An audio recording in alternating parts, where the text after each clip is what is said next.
इस कार्यक्रम के पुण्यार्चक हैं पूज्य पिताजी स्वर्गीय श्री मदन लाल जी, पूज्य माता जी स्वर्गीय श्रीमती बिदामी देवी की पुण्य स्मृति में पुत्र मोहन लाल गंगवाल, पुत्र वधू हीरा देवी गंगवाल, पौत्र विकास गंगवाल, पौत्र वधू प्रीति गंगवाल, प्रपौत्र अर्नव गंगवाल, पुत्री गुणमाला सेठी सूरत, पौत्री दामाद सुधा विशाल पाटनी एवं युवना आहाना पाटनी बैंगलोर, पौत्री दामाद निशा धर्मेश गोधा आरुषि विवान गोधा निवासी अमेरिका प्रवासी उदयपुर।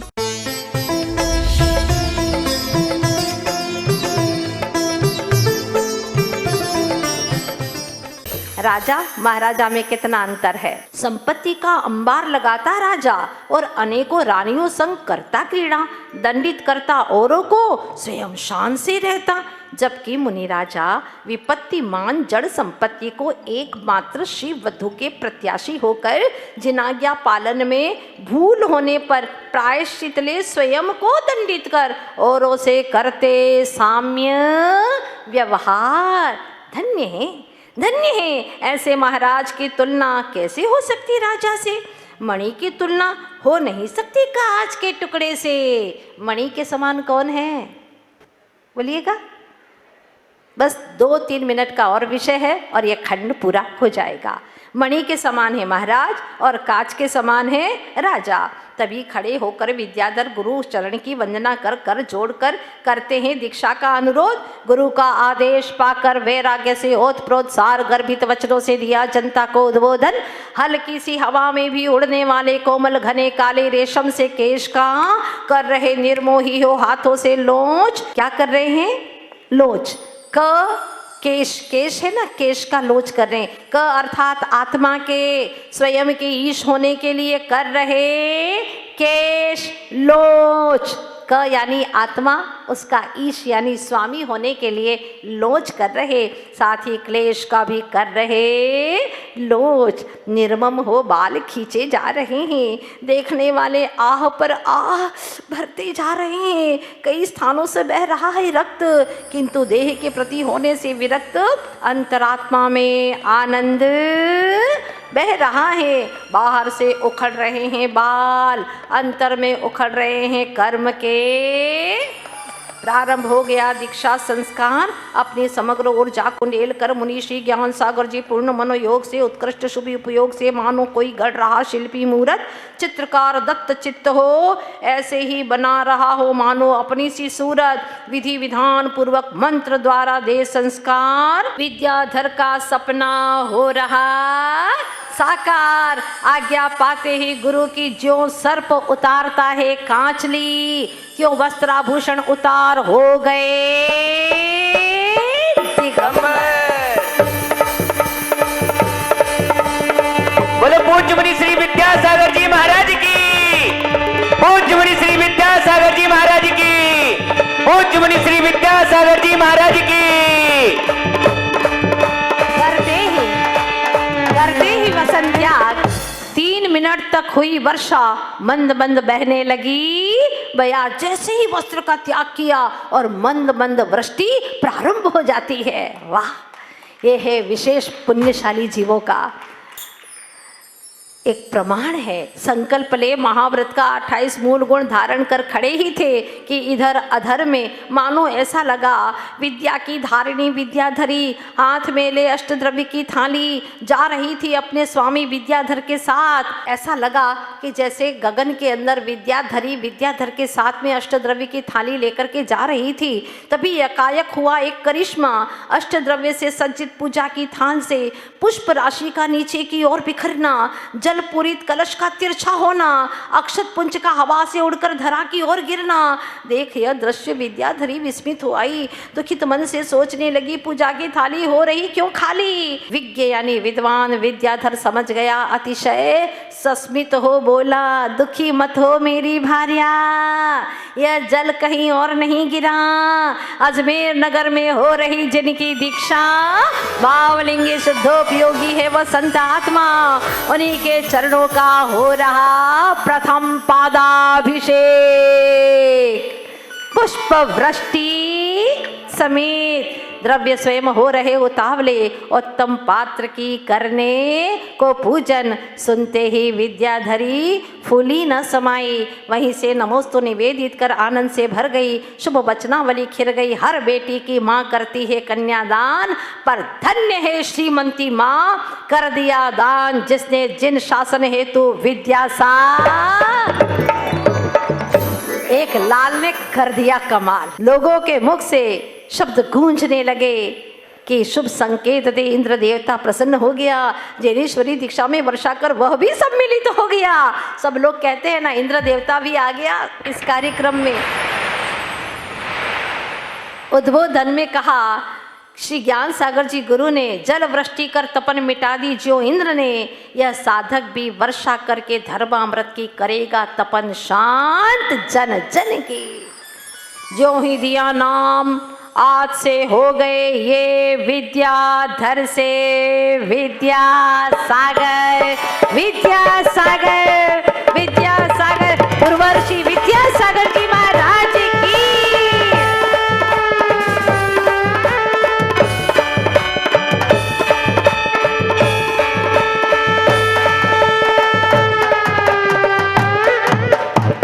जय ध्वनियों से जय दिव्य घोष गूंज उठी धर्म परशुना। जय ध्वनिया मंडराने लगी क्षितिज में। अपार जनमेदनी एकटक देखती रह गई और देखते ही देखते सद लगा की माटी चंदन बन गई। जब प्रदान की गुरु ने हाथ में संयमोपकरण मयूर पिच्छिका, उस वक्त की अनुभूति का क्या कहना। सीधा स्पर्श किया सप्तम गुण स्थान, भीतर में ज्ञान की ज्ञान से हुई मुलाकात, अप्रमत्त आत्मा की स्व आत्मा से हुई बात। गौण हो गया बाह्य दृश्य, शेष रह गया मात्र दृष्टा। था जो अदृश्य, पर ये हो गए गौण और निज ज्ञाता में हो गए मौन, लीन हो गए अपने में। संयोग वियोग से परे उपयोग का उपयोग से मिलन हो, ज्ञान का सदुपयोग हो गया। अनंत काल उपरांत अपूर्व आनंद। बाहर में ज्ञान का विद्या सागर से और विद्या का ज्ञान सागर से चरम को पाने परम मिलन हो गया। ज्ञान और विद्या दोनों हैं एक, पर्यायवाची है, ज्ञान कहो या विद्या। जगत को आज यह विदित हो गया, ज्ञान का संस्कार विद्या में और विद्या का समर्पण ज्ञान में एकाकार सा हो गया। लगा मानो गुरु शिष्य का नया संसार बस गया, किंतु यह मुक्ति का आधार बन गया। मूंद कर चर्म चक्षु, खोल कर ज्ञान चक्षु, आत्मा में छिपे परमात्मा को रत्नत्रय के दिव्य प्रकाश में निरखा है पहली बार। बंद कर पापाश्रम का द्वार, खोल कर निर्जरा द्वार, दूर कर विकार हो गए। अंतर मुहूर्त बीत गया, आत्मलाभ का शुभ मुहूर्त आ गया। गुरु से अनुपम सौगात पा गया। व्याकरण में यदि महिमा है पूर्ण विराम की, तो जीवन में भी महिमा है निज में विश्राम की। स्वीकार कर शिष्य का समर्पण, गुरु ने दे दिया दीक्षा का प्रमाण। योग्य पात्र को सुयोग्य दाता ने दिया संयम का दान। तभी हाथ में ले पिच्छी शिष्य ने गुरु पद में किया नमन और गुरु के साथ किया श्रीपथ की और मंगल गमन। देख गुरु शिष्य को एक साथ प्रकृति पुलकित हो आई। बीज वपन, पहले खंड में क्या किया था, बीज का वपन। दूसरे में अंकुर उगाए थे, वहीं चारित्र रूपी पौध बनकर लहलहाई। ज्ञान धारा ने अपनी गति बढ़ाई, कहीं हो न जाए दृश्य यह ओझल। देखती गई दृश्य और लिखती गई ज्ञान कलम से, जन जन के हृदय पृष्ठ पर विद्या से विद्या सिंधु की सच्ची कहानी। मोक्ष तत्व के रसिकों को दे गई अपूर्व निशानी। दीक्षा दिवस यह श्रवण संस्कृति के इतिहास में अमर हो गया। जो कल तक थी एक लहर, वह आज रत्नों से भरा समंदर हो गया। इस तरह अंतर जगत की यात्रा का यह सुखद तृतीय चरण हो गया। यह तृतीय खंड भी पूरा होने जा रहा है। गुरु शिष्य दोनों का गमन अपनी जल की परछाई में देख, ज्ञान धारा ने अपनी जल की परछाई में गुरु और शिष्य दोनों का गमन देखा। ज्ञान धारा उल्लसित हो, इठलाती हुई प्रफुल्लित हो, बहती जा रही, बहती जा रही। दोनों के संयमाचरण सहित चरण का अनुगमन अनुकरण करती ध्रुवगामिनी वीतरागिनी ज्ञान धारा। ये ज्ञान की धारा सबके अंतर में बहे ज्ञान धारा जन जन में, यही अर्ज हमारी, हाँ यही अर्ज हमारी। कर्म धार में डूब रहे हम, आए शरण तिहारी। बहे ज्ञान धारा जन जन में, यही अर्ज हमारी, हाँ यही अर्ज हमारी। सम्यक बीज वपन कर चरित पद पर गुरु ने तप का सुमन खिलाया। मूक माटी महाकाव्य, सुप्रसिद्ध महाकाव्य। इसके रचनाकार हैं एक ऐसे महान आत्मा जो लेखक ही नहीं, सिर्फ लेखनी से लिखते ही नहीं है, लखते भी हैं। कहा जाता है कि जहां न पहुंचे रवि वहां पहुंचे कवि, जहां न पहुंचे रवि वहां पहुंचे कवि। पर आगे की पंक्तियां बड़ी सार्थक लगती हैं जिस लेखक ने लिखा है। तो आगे की पंक्तियां हैं, जहां न पहुंचे कवि वहां पहुंचे रवि, और जहां न पहुंचे रवि वहां पहुंचे आत्मानुभवी। वहां आत्मानुभवी संत पहुंच जाते हैं। अरे रवि भी बाहर में उजाला करता है, लेकिन भीतर में चेतन ग्रह में उजाला करने वाले आत्मानुभवी महान संत, हाँ आचार्य भगवान गुरुवर्ष विद्यासागर जी महाराज। यह मूक माटी एक महान संत की आत्मा का संगीत है, भीतर का संगीत है, जो कि त्याग तप और तेज की अनुभूतियों से गूंजता हुआ यह महाकाव्य अध्यात्म सरोवर के राजहंस, बड़े ही सौम्य स्वभावी, शांत स्वरूपी ग्रंथराज मूलाचार और समय सार की मानो जीवंत अनुकृति ऐसे पूज्यपाद आचार्य श्री गुरुवर विद्यासागर जी महाराज की लेखनी का ये अद्भुत और एक विलक्षण चमत्कार है कि इससे मूक माटी का सृजन हुआ है, जिसमें नायक या मूल पात्र के रूप में चुनावी है तो किसे, पत दलिता माटी को, उसी को महाकाव्य का विषय बनाकर संपूर्ण जीवन दर्शन का एक प्रतीक बना दिया।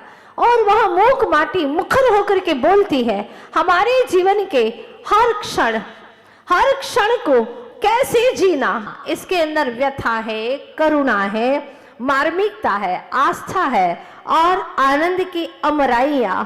4 खंडों में अंधकार से प्रकाश तक की यात्रा है, निगोद से मुक्ति तक की यात्रा, इसमें संपूर्ण यात्रा समाहित है। माटी इस महाकाव्य की मुखरित नायिका है तो कुंभकार है इसका नायक।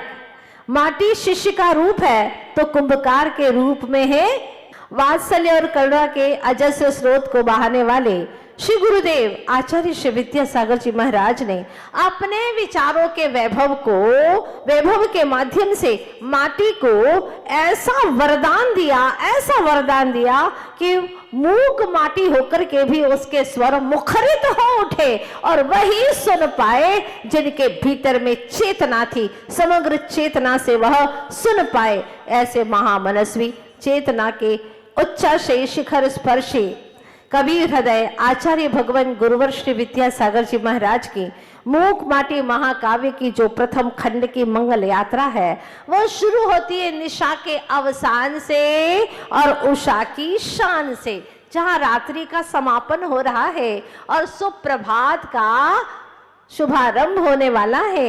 यह मंगल यात्रा का प्रतीक है। प्रातः काल सुप्रभात की बेला मंगल यात्रा का प्रतीक है, जहां पर मिथ्यात्व की गहन रात्रि का समाप्त होना और सम्यक रूपी मंगलमय सुप्रभात होने का प्रतीक है। प्रकृति पुरुष श्री गुरुवर विद्यासागर जी महाराज ने प्रकृति के सौंदर्य से ही इस महान काव्य की यात्रा का शुभारंभ किया है, यात्रा का सूत्रपात किया है, जो हमें आत्म स्वभाव को पाने की ओर संकेत दे रही है। मूक माटी प्रथम खंड, 4 खंड हैं और 4 खंड में वह क्या कहना चाहते हैं।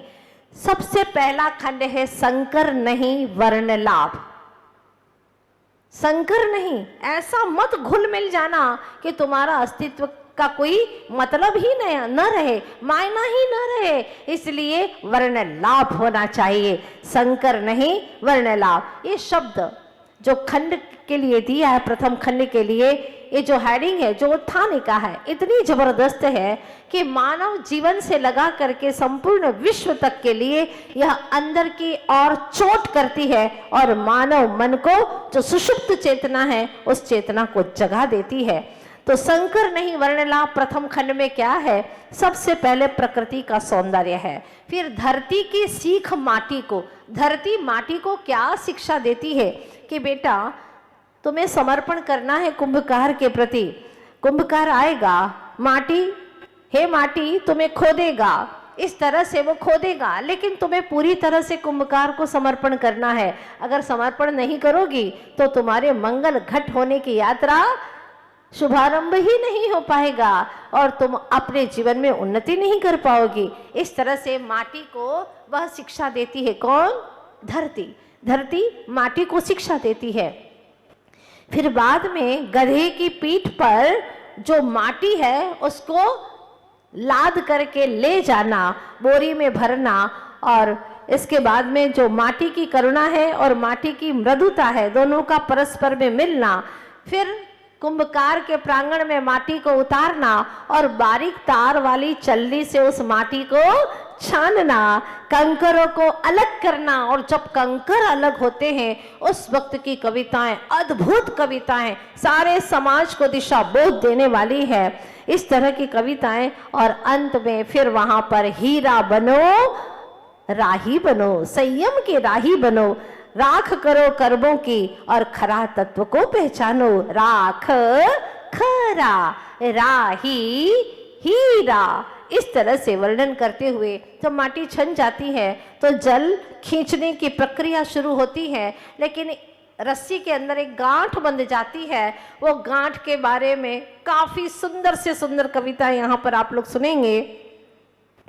फिर जैसे ही पानी निकाला जाता है कूप से तो एक मछली आती है, तो मछली का अन्य कुएं की मछलियों से गजब का संवाद होता है। कोई एकाध व्यक्ति चातुर्मास में प्रवचन आदि का श्रवण करके अगर वह थोड़ा धर्म की ओर अग्रसर होता है तो आज के मन चलेपन वाले लोग उसे कहते, वाह बड़ा धार्मिक बन गया है, पंडित बन गया है। इस तरह से व्यंग करते हुए उसको नीचे गिराना चाहते हैं।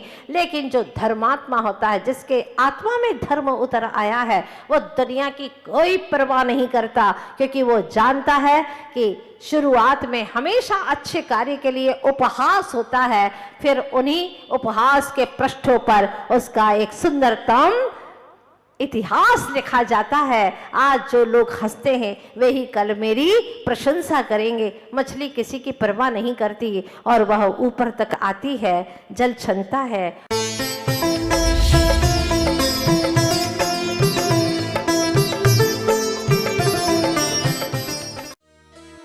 इस कार्यक्रम के पुण्यार्चक थे पूज्य पिताजी स्वर्गीय श्री मदन लाल जी, पूज्य माताजी स्वर्गीय श्रीमती बिदामी देवी की पुण्य स्मृति में पुत्र मोहन लाल गंगवाल, पुत्र वधू हीरा देवी गंगवाल, पौत्र विकास गंगवाल, पौत्र वधू प्रीति गंगवाल, प्रपौत्र अर्नव गंगवाल, पुत्री गुणमाला सेठी सूरत, पौत्री दामाद सुधा विशाल पाटनी एवं युवना आहाना पाटनी बैंगलोर, पौत्री दामाद निशा धर्मेश गोधा आरुषि विवान गोधा निवासी अमेरिका